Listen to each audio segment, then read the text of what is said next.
Hello, everyone. This is Manolo Concepcion. I am the new associate head coach at Eastern Illinois University here in the United States of America, NCAA Division One. I'm a former player and coach, born and raised from Puerto Rico, where I had the opportunity to play and coach there, and then later moving to the States, coach junior college, and now NCAA Division One.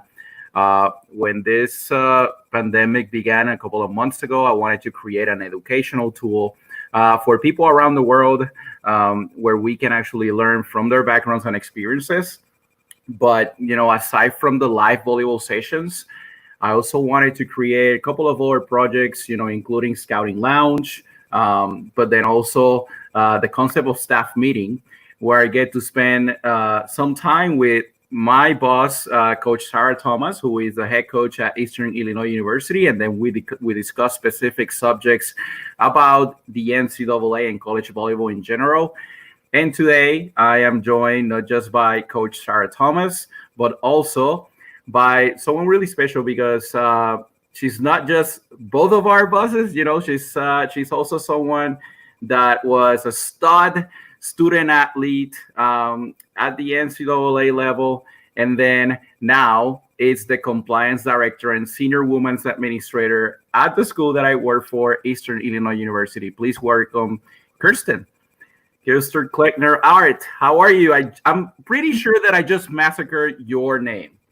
It's okay. Kirsten Kleckner Art. Thank you for having me, Manolo. Thank you for being here. First of all, before we start this conversation, how are you spending, these times of crisis? Yeah, well, that's a great question. I actually just started back at work yesterday, so this is my lovely office you guys are seeing here behind me. But for 2 months there, we were all working from home, you know what I mean? So it was a big adjustment, I think, for all of our staff, and not just our coaches who are used to seeing our student athletes every day, but also the administrators who are used to seeing all your faces, all of our student athletes. We were all working from home and doing the Zoom meeting, as I'm sure many of our peers can relate. So it was definitely different, but excited to be back, excited to start planning for this fall season and for everyone to get back to campus soon. Thank you for joining us today. And also thank you, Coach Sarah. Sarah, how are things going for you during this time? And, what are some things that you're doing with your team right now? Right now, things are going really good. We are, kind of in our dead period. Care hours are done, but we're still in lots of communication, making sure that the players' mental health is really well. Workouts are still voluntary, but they're doing a really nice job of focusing on their strength and conditioning. That's good. And thanks again for joining me in this conversation, because between you and I, we're going to be asking some questions about rules and regulations of the NCAA to our boss, Kirsten. But before that, Kirsten, can you tell us a little bit about your background and then, and who you are right now? Yeah, absolutely. So I think everyone knows me here as the golfer. I played golf at the Division II level, but golf was actually my second passion when it comes to sport. I fell in love with alpine skiing at a very young age and raced downhill for a number of years. Wow. Finally, about halfway through high school, I was a dual sport athlete about halfway through high school, but both of my coaches kind of sat me down and explained the reality of getting a ski scholarship versus a golf scholarship. So I decided to pursue golf. During my collegiate career, I played at 2 small Division II schools for a total of 3 years here in the U.S. And then I'm originally from Canada. I went back home to the University of Ottawa, where I earned my undergraduate degree in political science and philosophy. And I knew that I wanted to come back and work stateside because I still had a passion for the NCAA athletics, having seen the Canadian equivalent. It was a great experience. I can't speak ill of it, but I knew I wanted to work and come back to the NCAA. So I was fortunate enough to get the opportunity to attend Southern Illinois University Carbondale for law school. Worked in their compliance office there, which is really how I got my foot in the door. Also got some great coaching experience with their women's golf team, which my youngest sister ended up playing for. So just a very kind of diverse past in terms of where I've been able to go to school, the different divisions I've been able to experience, and also the different sports that I played. And so now I'm here at Eastern. I've been here for almost a total of 2 years and love every day. It's a challenge every day. It's different. It's exactly what I signed up for. So I couldn't be happier here. Kirsten, you're a lawyer then as well, right? So I do have a JD, and I'm working on getting licensed in Illinois. So we're almost there. I've got probably about 2 or 3 months until that happens. That is awesome. And we cannot be happier than we are because of having you as a mentor, as a boss, and someone that can relate, not just with the student athletes, but also with the coaches, because you have been there, you have experiences, you have played at the highest level. So again, I'm grateful for you taking this time, to do this interview. And, I just want to start by asking you, did the NCAA had any plans whatsoever for a situation like this, and when it happened, how did it react? Yeah, I think a lot of it has been reactive, right? And I mean, we've seen that both as an institutional level, but also as a state level, at a federal government level. I think it's nice to kind of give some thought and try and plan for these types of scenarios. But no, I don't think the NCAA had any way of knowing just how big this impact would be. I think we've done an adequate job of trying to react to things as they come up. But like any kind of crisis, there are things that pop up that you just couldn't expect or plan for. So one thing I will say that's been helpful is the amount of communication. I can't even imagine how this would have rolled out differently just 10 or 20 years ago with the advancements we've seen in technology and communication. I mean, we're well ahead of where we would have been, that far back or not that far back had this type of crisis occurred at that point. So just continuing to try and work with our conference offices and our national office to get answers to our questions. But understandably, we're not quite there on everything yet. This reminds me of a quote of a movie that I really like, but what does exactly the compliance officer does for a university, basically? Yeah, that's a great question. So I think a lot of it is rules ed, right? Like a lot of times we're seen as kind of this bad guy. We come in and we lay down the law on everyone. But I mean, that's really worst case scenario. I see my job as a peer, even a mentor is a nice term, and I take that as a very nice compliment. But I really try and be a peer for the coaches that I work with and the student athletes that I work with. I think a lot of what I do is trying to be proactive, trying to provide education, and I work with coaches in all different walks of their career. We have people that have just coming in. EIU is their first kind of stepping stone. We have coaches that have been doing this for 20 plus years. And so there's a very wide array of experience. It's dangerous sometimes to come in and talk to someone and assume that they know what it is you're talking about. So obviously not trying to dumb it down for everybody, but figuring out where people are at, how much experience they've had in compliance, what exactly their questions are, making sure that I'm asking the right questions to get all the information that I need to give them a right answer. A lot of it actually lines up with one of the classes I took in law school. There was a law practice management class, but also a counseling class, right? So how do you talk to clients? How do you work through what they perceive as an extremely difficult situation, and you're coming in as a third party and trying to just kind of keep the waters calm and assure them that you're going to get to where they need to be. So it's a lot of personality management. It's a lot of trying to find answers. So a lot of times if they're coming to me and I have a coach trying to do something that we don't think might be permissible, making calls to peer institutions, talking to our conference office, talking to the NCAA, trying to figure out ways that we can, reach our goals, but do it in the right way. Okay, so let's start with a really confusing rule that that came to mind, and it's what happened with the spring athletes. In the NCAA, what was the decision? So they keep their eligibility for a 5th year, and then what happens? Can you give me an insight of that specific rule? Yeah, so there are definitely a couple of moving parts with that COVID-19 waiver. I think what the public thinks when they think of that waiver is when it comes to seasons of competition, right?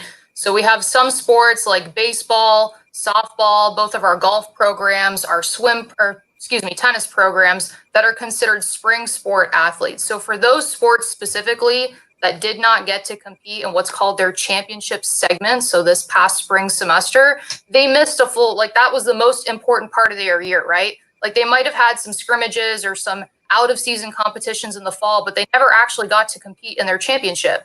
And so because they didn't have that ability due to the COVID, it was decided by the NCAA that it was fair to extend their clock and give them that extra year of competition. So if they've already used a redshirt year now, they have this additional year, given the fact that, it's factors outside of their control that resulted in them not being able to compete this past year.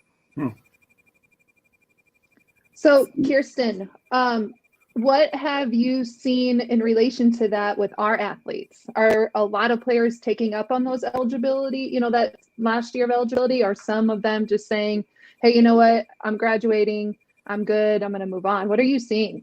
Yeah, it's been a pretty mixed response. And I think, a lot of it has to do with whatever their personal circumstances are, right? Like some of us are really fortunate that we have the financial means, or maybe all of our family members are healthy and we don't need to work right away. And we can go ahead and, play that extra year and go to school for an extra year, even if there's an added expense. So that's great. I'm not sure all of our student athletes fall into that category, unfortunately. So, or, maybe they've decided, I've lived my student athlete experience or career to the fullest and I'm ready to move on and try and get experience in my field. I'm not interested in playing professionally. I've got a job lined up in Chicago or wherever, and I just want to go and start my life, so to speak. So it's been a mixed response. I think the ones that want to come back are really excited. I think the ones that are leaving us have kind of had their fill, and hopefully it's been a great experience here at EIU and they're ready to kind of move on to the next chapter of their lives. Okay, so if I am a senior in high school and I'm going into the NCAA, explain to me, do I need the SAT and ACT to get in? Or what is it that I need? Because there's a specific ruling about seniors in high school coming into college now. Yeah, so right now with COVID, the Eligibility Center, which is just one small branch of the NCAA, has come out with guidelines specific to what happens with those Division I and II eligibility requirements. So in terms of the number of core courses that students need to take, in terms of whether or not they need a test score and what that matching test score is, that sliding scale, there have been some adjustments made to those expectations. So one of the big things is that there's this thing called the COVID-19 automatic waiver. And for our student athletes that already have an Eligibility Center account, that's a waiver indicator that we're going to see on their profile if they've already completed grade 11, they've completed their 10 core courses, and we actually don't really care whether or not they have an SAT or ACT score for our seniors. So these would, again, only be those students that have graduated this May and their initial college enrollment date is going to be this fall. They don't need that test score anymore if they meet that COVID-19 automatic waiver criteria. So that criteria tells us that in those 10 core classes they completed through grade 11, they need a 2.300 cum. And that's only in those NCAA core classes. So if they meet that, they're automatically qualifying for that waiver. They don't need the test score. Now, what happens if they don't meet that GPA requirement in those 10 core? At that point, we're defaulting back to the old initial eligibility rules. So they need the 16 core after grade 12. They need the 2.3 to be a final qualifier, and they need a matching test score. I know one question that's come up is, Kirsten, the SAT and the ACT has been canceled. What do I do? That is a great question. We don't have the answer to that yet. One thing we're trying to do, and again, this is a case-by-case basis, so it's always wise for each school's compliance office to advise that specific PSA. But if they're able to take a summer course and increase their GPA, great. If they're able to take the ACT at their new school in the fall when they get there, great. But again, those facts and circumstances kind of vary a little bit. So one thing I anticipate we'll end up seeing is there's still going to be some initial eligibility waivers filed. And that's a waiver that's filed by the school for a prospective student. So again, it would be up to the PSA to work with their compliance office on that if we think they fall into that category. And if I am an international, and I, because then now the TOEFL is the one that applies to me. What do I need to do? What do I need to be getting ready for? What can you tell us about that? Yeah, I would say keep working really closely with that school's international admissions office. Again, I think depending on where you're at, which state, what's open, is there testing available? What is your high school record like? Can we waive the TOEFL? Are you coming from an English-speaking country or have some courses or something that proves that you're English proficient? That answer might vary a little bit. So I'd say for us here at EIU, working with international admissions or even just the domestic admissions office is very important to figure out what it is our incoming students need. Hey, one more thing. My country of Puerto Rico, we have, we don't necessarily are internationals, but our main language is Spanish, of course. Anything specific for that type of students that they need to keep in mind, like this coming year and then the following? I'll be honest, Manolo, I'm going to rely on you a little bit. So are those students, do they typically take English throughout high school? Yeah. So it's basically, think about it as just like a normal, regular high school, American high school. but outside of the states. So Perfect. like basically they're considered domestic students. Yeah. So I don't think they typically need the TOEFL, right? If they have 4 years of English, they're going to get their high school diploma. They've proven their English proficiency that way. Mm-hmm. I'm just trying to think in terms of traveling here. You know what I mean? Some of the logistical pieces. I'm not thinking of anything that pops up from an initial eligibility standpoint, but just in terms of traveling between states right now, Yeah. That might be a concern. I know we have had actual international students, and either their passports are expiring or they're not sure if the border is going to be open. And again, those are things that fortunately we have an office here on campus that specializes in that. But I know there's still a lot of uncertainty, which, understandably is leading to some anxiety for those students right now. Got it. Sarah? Yeah. So Kirsten, speaking of NCAA, clearinghouse and eligibility, if I'm going into high school, and I have no idea for NCAA, what are my steps that I need to take to become eligible? That's a good question. And so if you're just starting ninth grade now, it's still early, but I'd say that if you're interested in playing NCAA athletics, even if you're not sure which division, work with your high school counselor. A lot of them are a lot more resourceful than you might think. And I was one of those students because I went to a high school in Canada and it was maybe a little bit less common for students to go play NCAA. I maybe didn't have as much guidance, but I suspect that our US-based high school counselors are actually a lot more familiar with those initial eligibility requirements than you would think. So if you have that resource available to you, I'd say use it. If you're kind of shy and maybe not interested in going into your high school counselor's office, the NCAA website is another great tool. If you actually Google NCAA initial eligibility, it'll bring you to a web page that breaks down exactly what you need to play in each of the divisions. So if at our level at Division 1, there are a couple of different requirements, and these are just the base requirements. So I'm not going to get into the COVID ones we've already chatted about, but you need to have 4 years of high school English. You need to have 3 years of high school math, 2 years of high school social sciences, another 2 years of natural sciences. So your physics, your chemistry, all of that. One additional in any of those categories I just named, and then 4 what we call additional core. So those could be your foreign languages, trying to think what other category, any fallouts that we see. So if you've taken 4 years of math, your additional math could fall into that category. So again, those are kind of the ins and outs of what you would need to take throughout your college or your high school career, but your high school counselor is a great resource to help you figure out exactly what you need to take. And remembering too, that just because it's a English class doesn't necessarily mean it's an approved NCAA class, right? And so if you have an opportunity to work with the compliance office, or you're at the point where you're talking to a coach and you're interested in attending their school, it's very common for our compliance offices to conduct what's called a transcript evaluation. So we'll actually look at all the classes you're taking. We'll try and advise you on what other classes you should take. Are there areas that you seem to struggle in?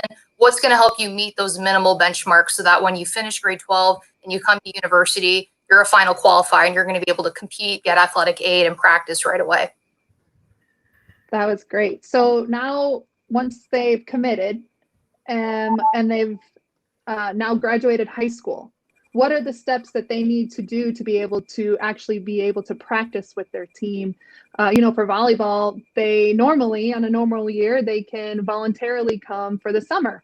So what are the steps that they have to do before they can participate in team activities? Yeah, so I'll touch first on kind of the paperwork that we need, and then I'll talk a little bit about where we're at with this COVID space and how those things have changed a bit. So in prior years, typically once you graduate from high school, you want to make sure that you get your final high school transcript with proof of graduation sent to 2 places. So the first is to the actual university that you plan on attending. You want to make sure their admissions office has it. Maybe that helps you qualify for some scholarships. And then 2, you want to make sure you send a separate copy to the eligibility center, and your high school counselor can typically upload that through the high school portal. The other thing you want to make sure is that you do the same thing with your test scores. So again, there's 2 destinations for your test scores. You're going to log into your testing agency account. You're going to send a copy to the university. You're going to send another copy to the NCAA eligibility center. That's typically code 9999. And once they get it, they're going to be able to look at those documents and figure out, did they meet those minimal benchmarks? Are they going to be able to compete fully? So for our summer access sports, which are football and basketball, those student athletes typically come in a little bit earlier. They have actual required training through the summer. For our volleyball student athletes and our other sports, we have what's called voluntary workouts through the summer. And so most years, student athletes are able to get on campus a little bit earlier once they finish those high school grad requirements. and they're able to do what's called voluntary workouts here on campus. So they can use our weight facility. Our coaches, unfortunately, can't be involved during those times, but they can still work with our strength and conditioning staff. So trying to get fit, trying to get ready for the season. In this new COVID space, things have changed a little bit. And so obviously we're still not able to meet in person, but just recently the NCAA has allowed us to conduct those voluntary workouts virtually. And so the student athlete or prospective student athlete during that initial summer term before they get here can call into our strength and conditioning staff and be like, hey, Joe, I would love to do a voluntary workout. Do you mind watching me? And so we have a couple of different rules for safety that we need to follow, but it's one space where we've kind of allowed our prospective student athletes to at least start trying to mimic what we've been able to do in prior years. Kirsten, obviously everyone is really worried about, especially parents, about like, do I send my kid to the college, that she's destined to go? Do they have any measurements, in place? How can parents inform themselves about the measurements that the NCAA is requiring schools to have for that transition coming from now the COVID situation into basically a normal season?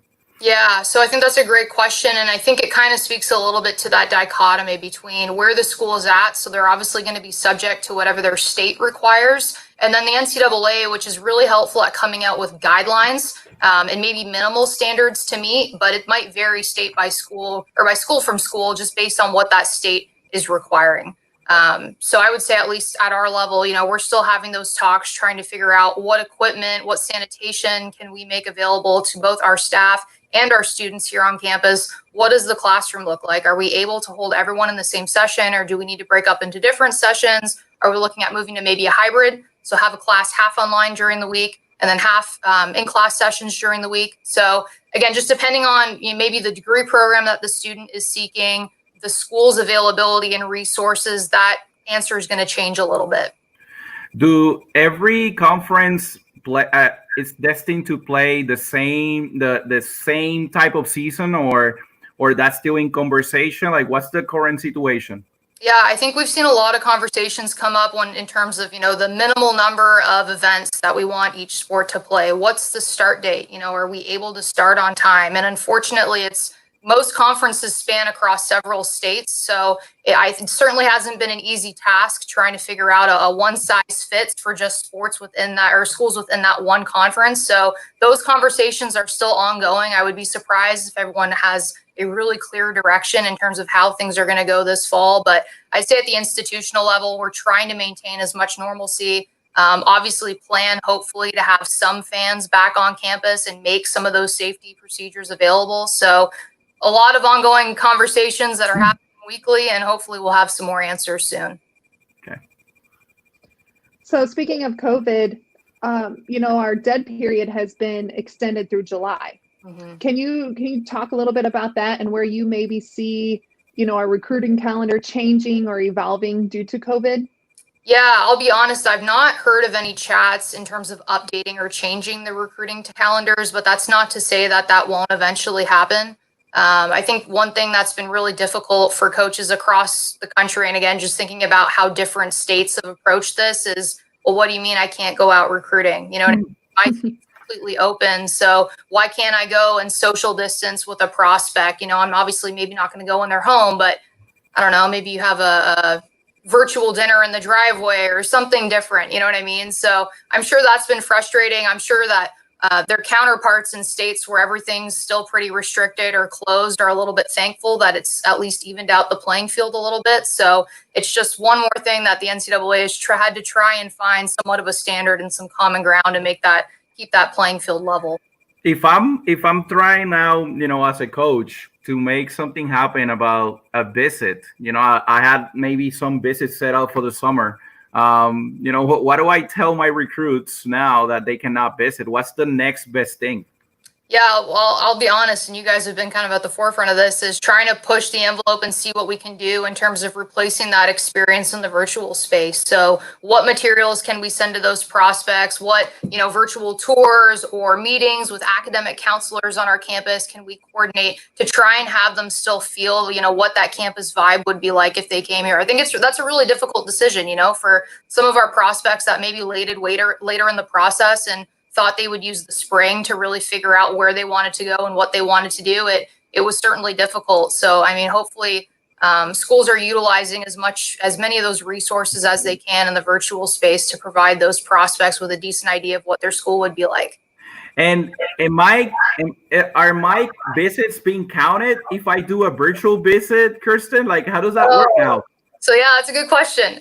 Believe it or not, all of these FaceTime calls, all of the virtual visits actually are counted as phone calls. So for most of our sports, not all of them right now, we're in an unlimited call space. So football was one big one that it's typically regulated, but because we're in this dead period, because they haven't been able to get on the road and do their usual things, we've modified those rules. So yeah, I think that's maybe led to some interesting interpretations and conversations about, what's considered an official visit. I mean, typically, if we're having a prospect here on campus, there are a couple of things we need. The first one they need to do is register with the NCAA Eligibility Center and either pay that registration fee, or if they're eligible for a fee waiver, they apply for it. So they won't actually get that ID number until that's done. And that's something the campus needs to approve their visit. The second thing the university is going to ask for is a copy of their transcript. And so that can typically be an unofficial copy, but the schools like to see that just so they can, like I said, do that initial transcript evaluation, figure out whether or not that prospect is on track to be eligible. Because again, if a university is investing money to bring that prospect to campus, they want to make sure that that's a good investment. Okay. Sarah? Kirsten, can you kind of explain what the amateurism portion of the clearinghouse means? Yeah, so that's a really interesting topic when it comes to some of our PSAs that maybe graduated, then took a break, and then they're trying to get into college. And it's maybe their first university that they're going to. But essentially, it's to make sure that they have not engaged in any professional level events. So what type of payments or prizes have they received? Some of the rules vary by sport, but ensuring that they're not actually professional athlete, because being an amateur and having amateur status and maintaining that status throughout your college career is something that the NCAA requires.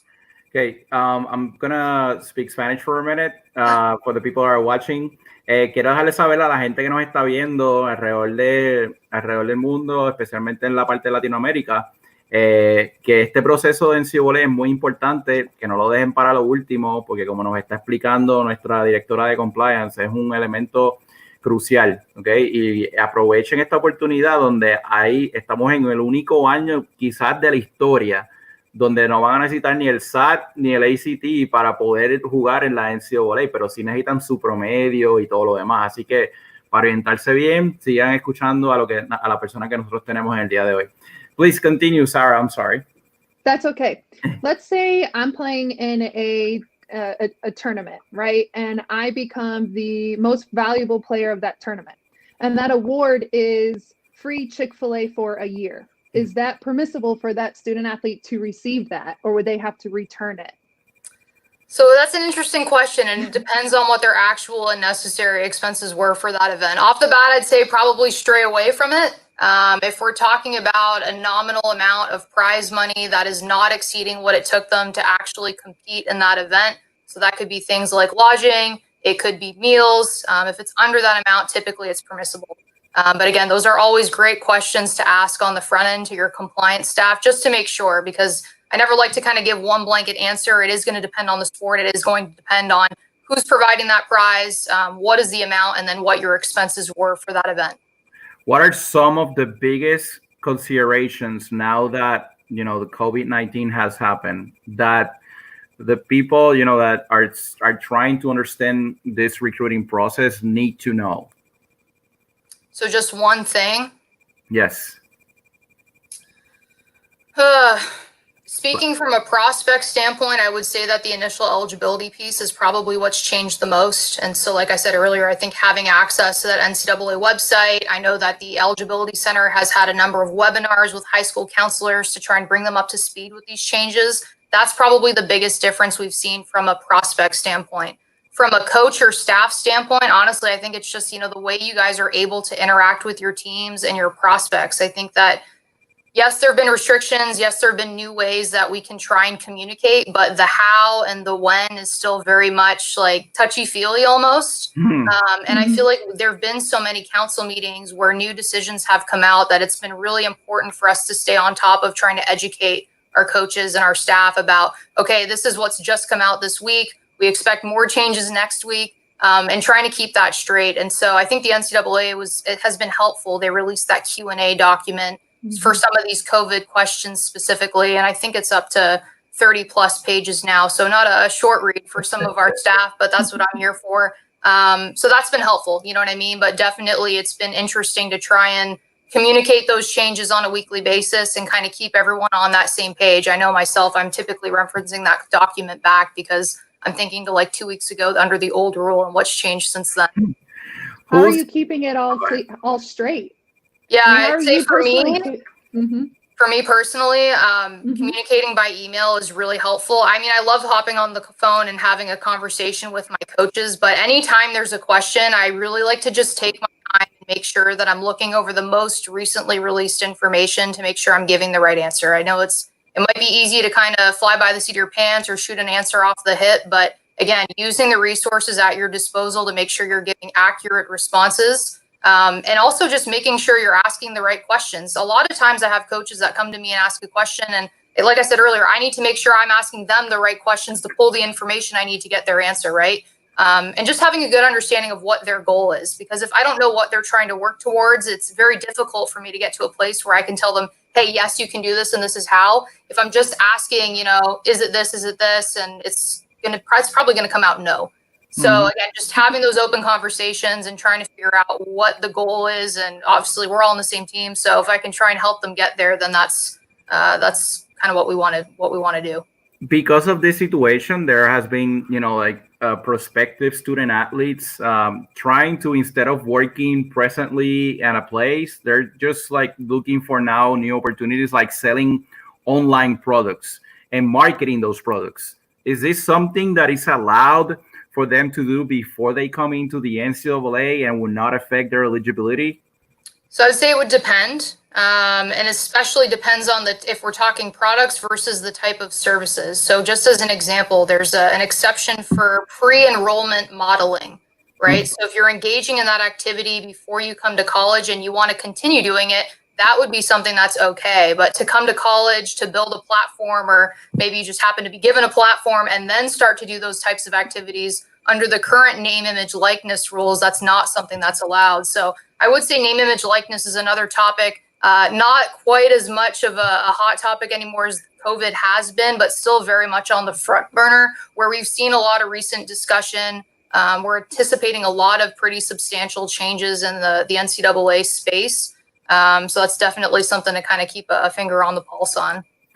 And okay, so wait, so if I have, let's say if I'm selling like a hair product, and I'm promoted it online or in my social media, and I'm a high school student, I'm not allowed to do those things, Kirsten, or how is the NCAA interpreting those type of situations? Yeah, I would say when you're at the high school level, so you haven't hit that college level yet, it's fine for you to do those types of activities, but whether or not you're able to continue doing that specific example might not be permissible. So again, those are the types of situations where whether it's being a social media influencer, whether it's selling a product, whether it's providing a certain type of service, right now there are very restrictive rules on the types of activities that student athletes can engage in after enrollment. Pre-enrollment is a little bit less regulated. But again, if it's something that you're doing before and something you want to continue doing, it's something that you should probably talk to your compliance staff about, because there are some of these exceptions and it just depends, quite honestly.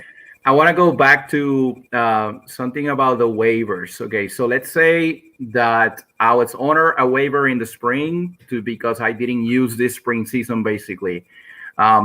Do schools have an obligation to honor my scholarship, for next year? Like, are they obligated to do it no matter what? Are they obligated to give me that waiver, or is this an option school by school? So the season of competition waiver is a blanket waiver for all of our spring sports. So that's not optional for the schools. one question that has come up out of that extra season of competition is what happens if that student athlete is receiving athletically related aid? Is their athletic scholarship automatically given for the next year? And the answer to that is no. But the approach we've seen by most schools is they're trying to provide some type of, common ground with that student athlete if they're able to provide a partial.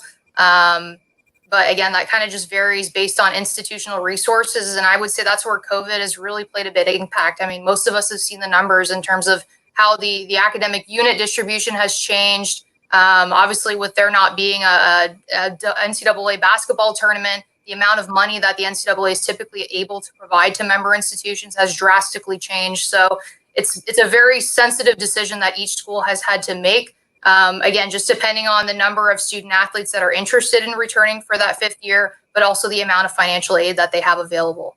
Okay, and then related to that as well, if let's say that they honor that scholarship, Kirsten, and the sport, like for example, women's volleyball, okay, it's not the same case because we don't play in the spring, but let's use that.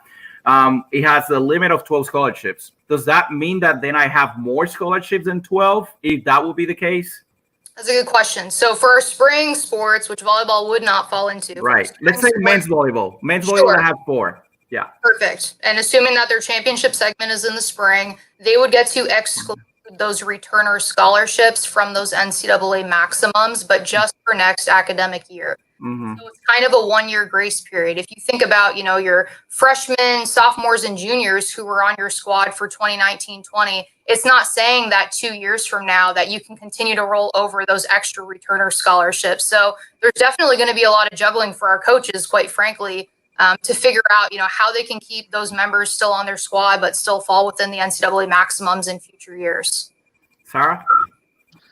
So, Kirsten, we, us being a fall sport, what if I've completed my 4 years of eligibility and then I want to play, or run track or play beach volleyball in the spring? How would I go about doing that? And do I even have eligibility left? That's a great question. And I actually have that same question in right now for an answer. That's the answer right now is I don't know, which is okay, I think, to say.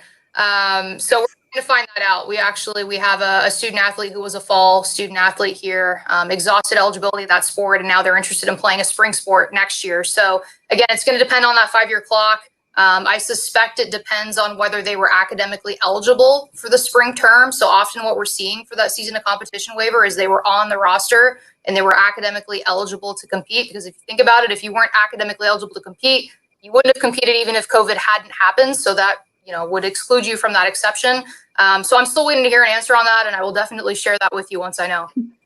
Well, thanks for your honesty. Now, let's say I want to go play beach volleyball with my team and as a coach. Is that permissible as a coach to participate in other sport activities with current players on my team? Now, beach volleyball is still volleyball, but it's not indoor. So how is that? I'll be honest, and I think because we don't have beach here at EIU, maybe I'm not as well versed in this area as I could be. I want to say that for the beach volleyball question in particular, I would be surprised if that were permissible because I feel like the skills are still very much similar to volleyball, right? I know we had a great question come up last summer with our soccer student athletes. They wanted to take a soccer ball onto a tennis court and play, some type of foot version of tennis, right? Not technically soccer. Does that count as a different sport? And, unfortunately, the answer there was no, because it was still skill-based assessment. So I think if the sport is different enough, maybe if it's golf versus volleyball, that might be far enough apart. I would suspect with beach volleyball, there's probably not enough of a distinction there to get away with it. Okay. I have a very basic questions, Kirsten, but it's really good to kind of like refresh, about this subject. So if I'm a student, if I'm a prospective student athlete, and am I allowed to call any coach at any time I want? Depending on the sport. And I can pull up our handy chart here that we've most recently had. Depending on the sport, you can. Some sports, it's not as regulated, right? So we talked earlier about football being one of those sports where there's a maximum limit on calls that coaches can make. But oftentimes, if the prospect is calling the coach, that's the easiest way to start that communication because it's not as restrictive. maybe you want to indicate an interest early and get on that coach's radar. And so that's definitely something I would encourage our prospective student athletes to do if they're able to. Depending on that sport, the time when a coach can call you is going to vary. And so always a good idea. If you know you're interested in a specific school or you want to talk to a coach, give them a call, send them an email. That you guys initiating that communication is easier for our coaches to respond. In volleyball, is it allowed for me? Like, let's say, let me go all the way to, let's say I'm an 8th grader. Am I allowed to even call a coach? 9th grader. Our coaches can start accepting incoming calls on June 15th of that prospect sophomore year. So again, that's the date for our volleyball prospective student athletes. As of June 15th of your sophomore year, coach can pick up and answer. But emails change a little bit. So, Sorry, I'm looking at my chart that's right above my desk here because like I said, I think for me, it's always just checking to make sure I've got the most recent rule in front of me. And for the people watching out there, being a compliance officer is not an easy thing, especially now. Right now, for example, our compliance officer, Kirsten, she sends us emails weekly about how much rules are changing. So they normally change constantly. And because of the COVID-19 situation, they change weekly almost. So that's why, we're asking all these questions, because some might have changed and some are not changing. How about social media? We have a generation that are huge on social media. Can they reach out to coaches through Instagram, or, can I follow a coach? Can I follow a program? Like, is that allowed? Yeah, so absolutely. Following is never an issue. If you want to be friends with a coach, like on Facebook, which is one of the few social medias that I have, that's absolutely fine. Don't be surprised, though, if you reach out to that coach on a public forum. So like on their wall or in a place where other people from the public can see that post. It's very likely that our coach won't respond there. So if you're able to email them privately or send a direct message or text them, those are other methods of communication where it's much more likely to get a response from the coach. Okay, and then the last thing about that is, like, what's a contact period compared to the dead period? Like, am I as a prospective student athlete, are those periods affecting me as well, or is this just rules for the coaches? No, I mean, it absolutely should be affecting our prospects, right? Because if our coaches aren't able to go out, and just to give an example, so a contact period is a time where college coaches can go out and actually have those face-to-face conversations with you. The way the legislation says it is anything beyond a simple greeting. So more than just saying hello, they're actually talking to you. Hey, how are you doing? How's your season going? That's initiating a contact. And so when our coaches aren't able to go out and do that, it automatically means that our prospects shouldn't have any college coaches to interact with on that level, right? Contrast that with the dead period, which is a time when outgoing communication from an athletic department is not allowed. So during those times, there's no on-campus visits. Our coaches can't initiate any type of visits, whether it's on or off campus, but they can still text and email. So again, whether the prospect is reaching out or our athletic staff is reaching out over the telephone, via email, via text, that's fine, but you obviously won't see them in person during a dead period. Okay, and let's say that we're in a normal situation, coaches are in a tournament, because we all get this a lot as coaches, parents approaching us, Kirsten, players approaching us and asking questions and trying to establish a conversation during a club tournament. What are the parameters for us coaches on how to react to that? Yeah, so I think first and foremost, just depending on what time of year it is, are they in a permissible recruiting period?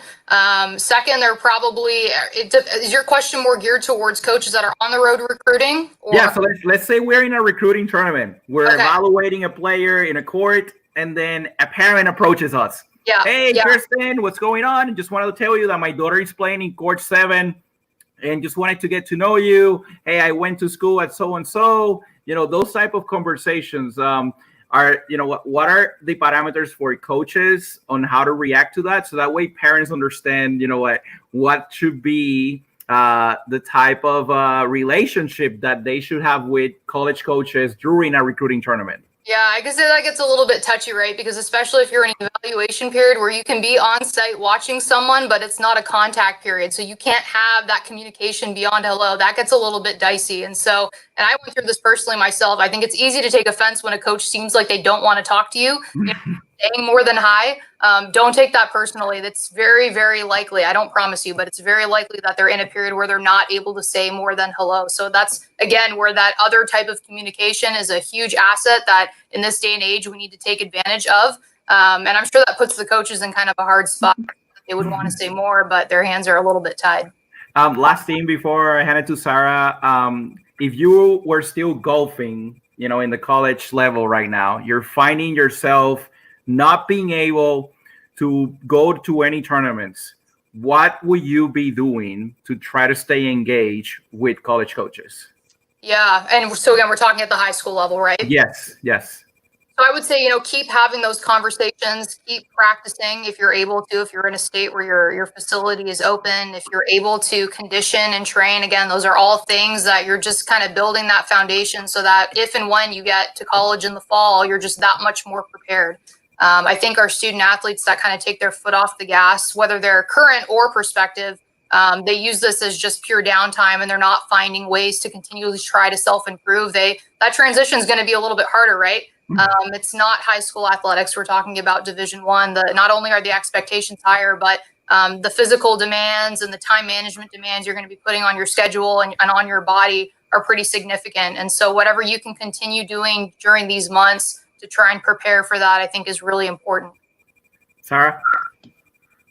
Kirsten, so I'm a PSA and I posted something, let's say on Instagram, okay? And I know that a coach follows me, but they don't ever comment. Why can't coaches comment on posts? But what can coaches do so that, potential student athletes aren't getting upset? So confusing. So not confusing. liking, not commenting.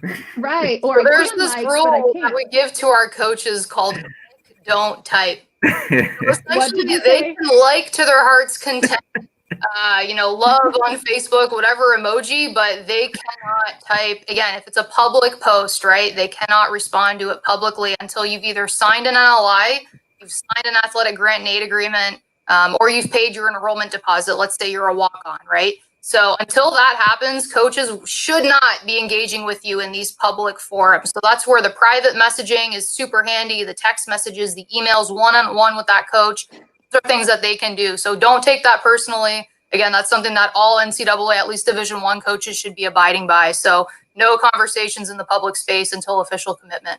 What's an NLI, Kristen?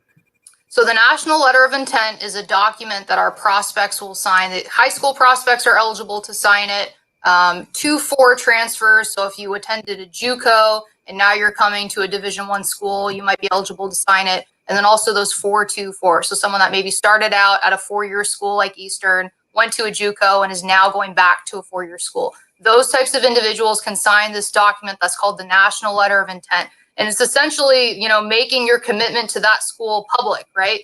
So there's this database that the NCAA has that monitors all of the prospective student athletes that have signed these documents, because the really big thing that document does is it shuts off that recruiting period. So the student athlete is deciding, I'm going to this school, and it tells all the other schools, hey, I'm not interested in talking to you. I've made up my mind. So it's something that we obviously try and send out. We want our incoming students to feel like they've made an official commitment to the university. Some sports have caps on how many of these they can send out. The National Letter of Intent always needs to be accompanied by an athletic grant and aid agreement for that first year that you're going to be attending a school. So it's typically 2 documents that go out. You sign those, comes to me, the compliance office will upload it to the NCAA, and then you're in this lovely database that tells us that no other coaches can recruit you anymore. If I am a walk-on, meaning for people watching that I'm not receiving athletic-related aid, do I sign anything, and then do I have the same rules? Do I keep talking to other schools until I get to school? What am I doing? Yeah, that's a great question. So again, I know that all of our coaches and all of our prospects have the best of intentions when they're having conversations, but unless there's something written in writing, it is not considered an official commitment. There are documents out there, and we have one at Eastern, right? It's like a celebratory signing. Yes. So you're still signing this document, and it might look official, but if it doesn't say National Letter of Intent, it's really just kind of a feel-good document, and we want you to feel welcome at Eastern. It's not to say we value you any less as a student athlete, but we're not able to provide athletically related aid in that first year. So we still want to give you something to sign. unfortunately, it's not binding in the way that the national letter of intent is. So that is really just a document that we keep on file here. You're on our tracking sheets. We know you're coming, but yeah, I mean, you could technically sign that document. It's non-binding, and then go talk to other schools and continue in that recruiting process. It's not very common that we see on either end, the prospect do that, or for a coach. Typically coaches, when they hear that someone's committed, they're like, okay, nice talking to you, best of luck. They never really dig into the weeds in terms of, well, what did you actually sign? Was it a national letter of intent, or was it some other commitment document that's non-binding? We rarely see that. Not to say it doesn't happen, but typically that's how that works. Okay, and not as a compliance officer, but more as a former student athlete, if I verbally commit to a school, what do you think that I should morally do or not do? So what do you mean by morally? Like, can I keep talking? Do you think that it's correct for me to keep talking to other schools because I haven't signed anything? Or what do you think is morally correct to do? Yeah, what is the purpose of the verbal commitment? What's legal and what's moral often are not on the same playing field, right? And so morally, I think a lot of people in our day and age still kind of go by this golden rule that, my word is my bond. So if I tell you something, I mean it, I'm going to stand by it, and that's what I'm going to do. So even if you make a verbal commitment and you haven't signed any of these legally binding documents, official documents, nothing is tying you to that. But I will say that, our athletic community is very small, both ways. Yes. When we hear about coaches that have maybe done things in the recruiting process that are a little bit distasteful, but also when it comes to prospects not standing by something they've said, that gets around. That's part of your reputation. And so it's so true. So true. Yes. Absolutely an option. But again, because our community is so small, it's around. Sarah? Kirsten, the transfer portal. Can you explain that, and what's your opinion on it? So my opinion, which is probably not super common, I am okay with it. You know what I mean? I think this is one thing in law school that I really gave a lot of thought to in terms of what is considered equal bargaining power. I understand that it makes life extremely difficult for coaches to manage rosters. I'm not trying to take away from that at all. I think it's a completely valid argument, but fundamentally, in terms of the commitment that a prospect is making to a school, I think depends on the type of grant aid they're signing. I think if they're signing a single year agreement, again, you guys have only promised me 1 year of aid. I am promising you 1 year of participation. If I'm important, you guys will promise me 4 years of aid on paper in writing, and I will commit to that. So what's the position of the NCAA to try to minimize the possibility of student athletes feeling that they need to go to the portal? How do we get that number down? Because it's in the thousands. Really and I think that's really an institutional approach, right? Like, we kind of have NCAA as the big brother overlooking to make sure everything's compliant, but I think it really comes down to the student athlete experience at each individual school to figure out whether or not someone might be interested in transferring. And I mean, we've seen the stats. We know that it's going to be higher in men's basketball than a lot of other sports, but that's not to say that that's the stereotype across all schools. So again, I think it comes back to a head coach's ability to retain their student athletes, to make them feel welcome on that roster. Obviously, playing time is one that's usually a little bit contentious. You recruit someone and you have the best of intentions and you want them to play, but I mean, another great recruit comes along, or maybe they get injured, and so it's not as feasible. But again, I think a lot of our coaches do a great job at trying to make sure that that's a good student athlete experience, and that's something that helps minimize the number of student athletes interested in leaving our institution.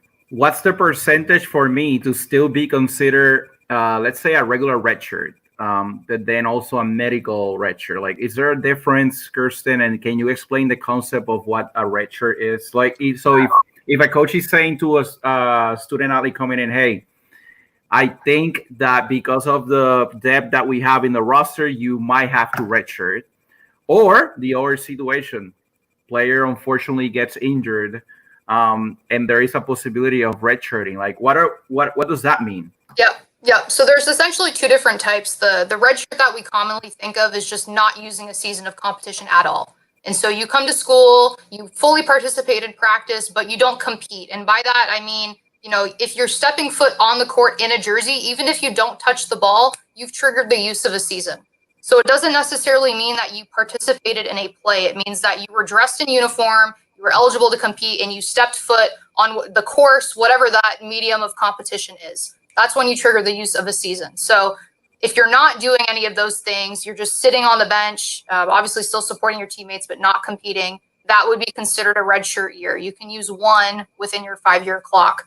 The flip side to this is what's called the medical redshirt. And so you have a student athlete that has engaged in competition, they get injured to the point where that injury keeps them out for the remainder of the season. That's one of the requirements that we need for this type of waiver. They also cannot have competed in more than 30% of the competitions in that year. And so depending on the time of injury, the seriousness of the injury, how many competitions they competed in out of the entire season, these are all things that we need to look at to figure out whether or not they're eligible for that medical red shirt. Now, one thing I will say is we often see in some sports where we have a student athlete use a true red shirt in their freshman year, so they never compete. And then let's say in year 2 or 3, they get injured and they now need a medical red shirt. Well, that's great. We know that we can file that medical red shirt, but then on my end, what we also need to do is extend their clock, right? Because now they have 2 unused seasons within 5 years, and we want to give them that 6th year. What's the clock? What is the clock? So at the Division I level, you can compete in varsity athletics as of the first semester of full-time enrollment. So you graduate from high school in May, and you're looking at enrolling full-time at Eastern in August. Your 5-year clock is going to start here in August, and then you have 5 years. There's no breaks. There's no pauses on that until your clock expires, right? And so you're going to have 4 seasons to use within that 5-year clock. You can redshirt 1 year, but like I said earlier, if you have another situation which is outside of your control, like COVID, that results in a missed opportunity, getting that 6th year of eligibility is a possibility. And now you have the academic red shirt. What's that? So that is for our high school graduates who don't quite have that 2.3 GPA they need with the matching test score. And so maybe they have a 2.2 with the matching, and it's still a pretty high expectation for that matching test score. Those are the people that fall into that academic redshirt category. So they're between a 2.0 and a 2.3 GPA. They have a high test score, but not a high enough GPA. Those student athletes are going to be eligible to practice in their first year, but they're not going to be eligible to compete as freshmen. And so they could use that as a redshirt year and then use the next 4 years as competition years. If I choose to go to a junior college and I do not take the SAT or ACT, for example, a year like this year, that I don't need to take it, do I need to graduate from the junior college in order to be able to transfer to a 4-year school? It's going to depend on whether or not that person was considered a final qualifier. So again, depending on whether they met that, the GPA requirements and the 10 core requirements after grade 11, that's going to dictate whether or not they needed to meet continuing eligibility after grade 12. So if they met the COVID-19 automatic waiver criteria out of high school, they wouldn't currently be in JUCO. Like they would be enrolling in JUCO now because it's not going to be a retroactive exception. If they're considered final qualifiers based on that automatic waiver, then they don't need to earn their AA. Depending on what their GPA is, depending on the number of credits they're taking and how those transfer into the 4-year institution they want to attend, they could spend as little as 1 semester at that JUCO before coming to a school like Eastern. Can a JUCO transfer redshirt? So you're saying they go to a JUCO, they compete for 2 years, and then they come to Eastern and they want to a 4-year institution, yes. Yeah. I mean, it's an option, right? So there's no rule on when you need to use that redshirt year. We see it frequently in the freshman year, but if as long as you're meeting those transfer eligibility requirements, you're not ineligible. I would say at that point, having that red shirt is an option. It's very rare that we see it, but it's not to say it doesn't happen. Then let's say that, I'm then now speaking for personal experience. Let's say like something like Hurricane Maria has happened, in a place like Puerto Rico. Do they apply any type of exceptions for that clock of that 5-year clock? Let's say that she wasn't able or he wasn't able to go to the States because he's dealing with this natural disaster. Yeah, I would say it depends. Obviously, if the student athlete is suffering from some type of circumstance that they have no control over, those are the types of circumstances that the NCAA is typically very sympathetic to. I will say, though, that they do require some documentation. So it's difficult for us to make an assertion or get statements from just the student athlete without some type of proof. So depending on whether that's a medical condition or a financial hardship, that's going to depend. But typically there is some flexibility there available, again, when those conditions are outside of the student athlete's control. Kirsten, one of the things that you have done since I got to Eastern is that you have been, before this happened, you have been consistently sending like opportunities for continuing education and opportunities to just get better in different subjects. And I wonder about emotional health. What are some of the things that the NCAA is preparing for student athletes when they come back or during this time that they're not on campus? Are there any resources that they have to deal with this situation? So I will say one thing that we recently found out through our spring meetings a couple of weeks ago is that there was already a survey sent out by the national office. They have a department that focuses specifically in research and well-being. And so they sent out a survey to all NCAA participants to find out what impact has COVID been having on mental health. And the results from that survey were very, very interesting. And so it's something that we're trying to adopt here at an institutional level, because again, I think depending on the responses you get from that population is going to determine how you answer. In terms of resources, I think that gets a little bit more difficult at a national level. Again, for the national office, they're not going to be providing, hands-on counseling or referrals. So I think it's really important for our student athletes that are struggling with mental health not to be afraid to either reach out to a coach or mental health services on their campus. A lot of campuses have great resources now. This is a new requirement that the NCAA has, that all student athletes have access to mental health resources. And, that treatment might be available through your school, or they might be able to refer you to someone within your community that can help you. So I think the NCAA has done a really great job of kind of talking about and changing the culture around mental health. It's really been left up to the institutions on that institutional level to figure out how they're best able to provide those resources to their student athletes. Let's be honest, some of these student athletes or, prospective student athletes were set to leave their homes early on. And some of them need that because of whatever current situations are going on in their own homes. Are they allowed to be on campus right now in certain states? Is that decision based on schools, conferences, the NCAA? What is the situation right now? Yeah, I think we've been advising our student athletes to follow whichever state's guidelines that they're in. Obviously, there's the CDC's federal, guidelines that kind of lay on top of that. We can't control movement of our student athletes right now. So we can't tell them you can or can't do this. We can strongly encourage them to not do something or do something. I know that we do have some student athletes still here in Charleston, but our campus facilities are not open for them to use. So if they're here in town, they're obviously living in their apartment, trying to follow CDC guidelines to the best of their ability. But that answer is going to change in states that are open. One thing that, again, the NCAA has done to try and level the playing field is not allow, for most of our sports, basketball and football being the exception, but not to allow a lot of those voluntary in-person workouts through the month of May.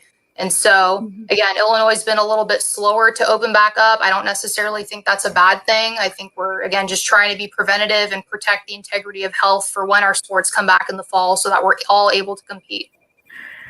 What is the NCAA or conference is going to do? Let's say, unfortunately, someone gets infected from an opponent.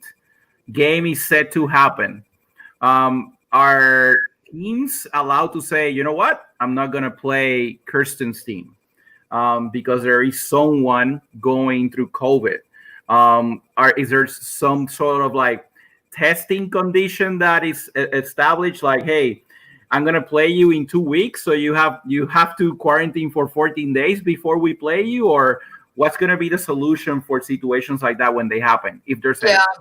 I don't think the 14-day quarantine has come up as much for once we're in season, right? So right. I think a lot of the work schools are trying to do right now is on the front end. So having student athletes return to campus, screening them at that point. Again, the availability, which comes down to resources to test all of our student athletes, is going to vary. But again, and then just trying to maintain health while those student athletes are here. understandably, we anticipate that some of our student athletes are going to test positive. I don't think I've heard to this point that schools are going to absolutely say, no, I'm not competing against a school. Like the entire tournament or event is canceled. Understandably, they probably wouldn't want that student athlete traveling. But I think that's something that, schools are going to be understanding and respective of to the best possible extent. Now, obviously, if we get to a point where a majority of our rosters are COVID positive, that's going to get a little bit interesting, and I don't have those answers yet.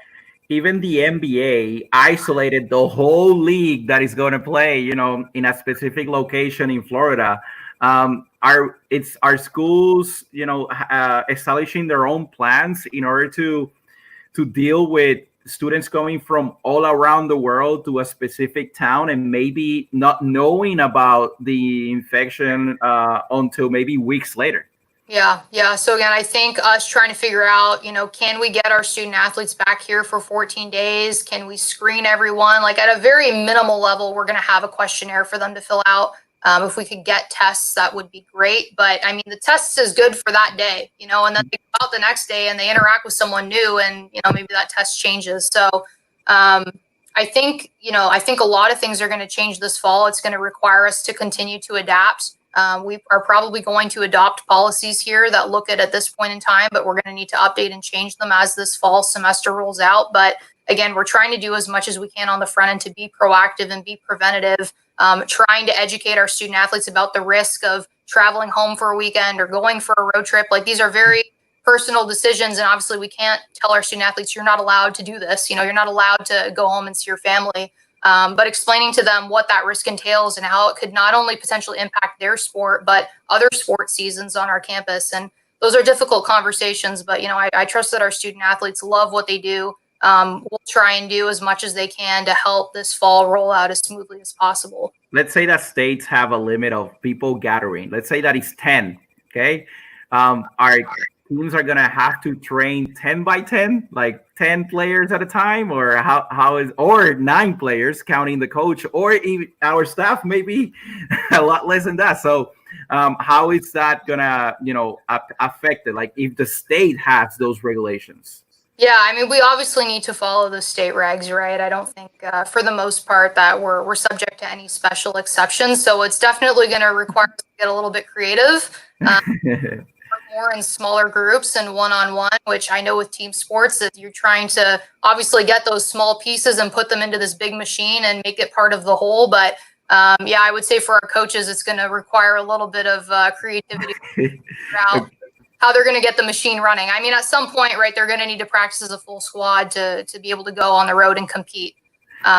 So we'll see. But I would think that the small groups are probably going to become more popular than they previously have been. Best websites to stay updated for student athletes, parents watching, anyone watching that wants to know more about the constant changes that the NCAA is having to do in relation to COVID-19. Yeah, I mean, the NCAA does have a very specific webpage set up right now just for COVID. Types of documents, questions, FAQs, best practices. So if you Google NCAA COVID-19, that should be the first thing that pops up. But then also, depending on if you've already decided which school you're going to, monitoring, that municipal level, what are things like within that state? Does the university have additional restrictions? Are they taking a more protective approach? Again, I think that's a very individualized answer, but if you're just looking for resources on how the NCAA is responding to this crisis, they do have that web page set up. Okay, so basically they can go to that website and they can find any information they need for the current situation going on. Yeah, I think the NCAA has had a couple of different resources they've come out with. So for administrators like myself and coaches, there are very specific documents. There are these Q&As online. And like that was the document I was referencing earlier. That's maybe about 30 plus pages now. So they can go in there and read all of these, what happens if this happens? Here's the answer. But, from a prospect side, if you're just interested in learning about the changes to initial eligibility, that's where you would find that information. They've also had what's called the social series. And so they'll have characters like Dr. Hainline, who's the head for the medical piece of the NCAA and some of the preventative measures and guidelines they're coming out with. He'll be on these talks talking about the different types of challenges that COVID is presenting and how the NCAA is trying to respond to that. So it's a very holistic approach to trying to provide answers for a wide audience. So I would encourage you to check it out if you haven't already.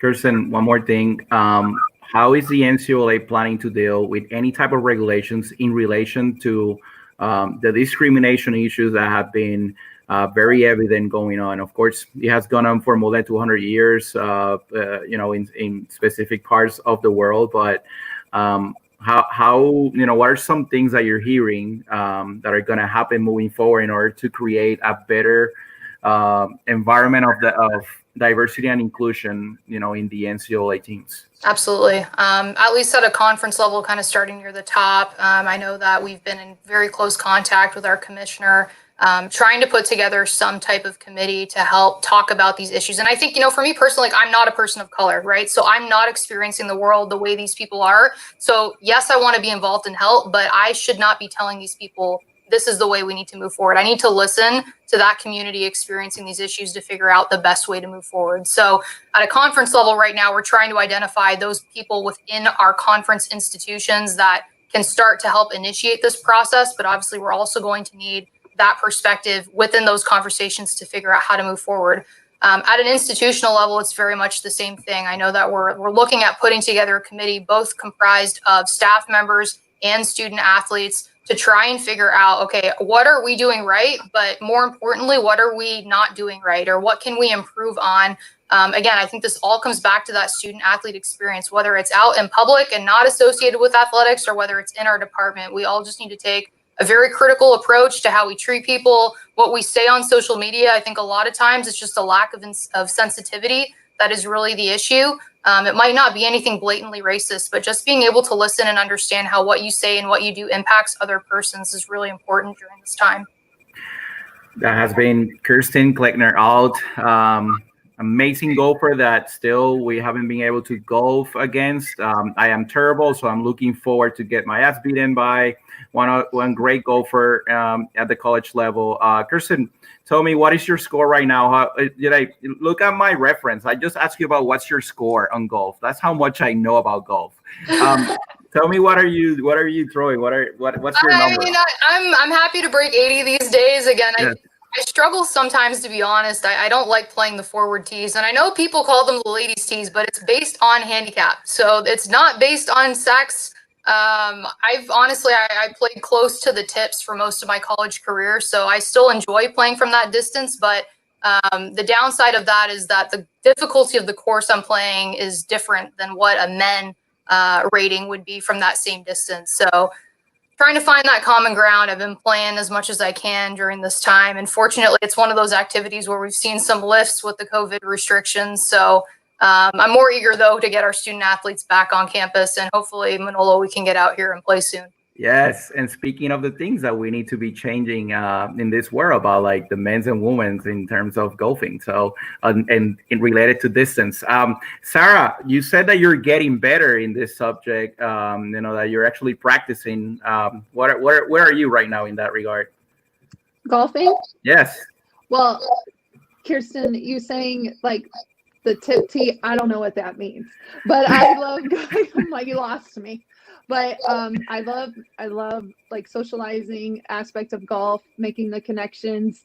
I did start taking some lessons so I don't embarrass myself, but it seems like I need to do a little bit more research on the terms. But I would love to go out and play, and you can help educate me in that.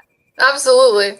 As long as it is an open field, not a lot of trees, I actually look pretty decent. Maybe, a little bit getting into the horrible type of average, but I'm more decent than when there's a lot of trees. So just wanted to finish the conversation that way. I appreciate, the time that you have provided in order to instruct us in so many important subjects going on.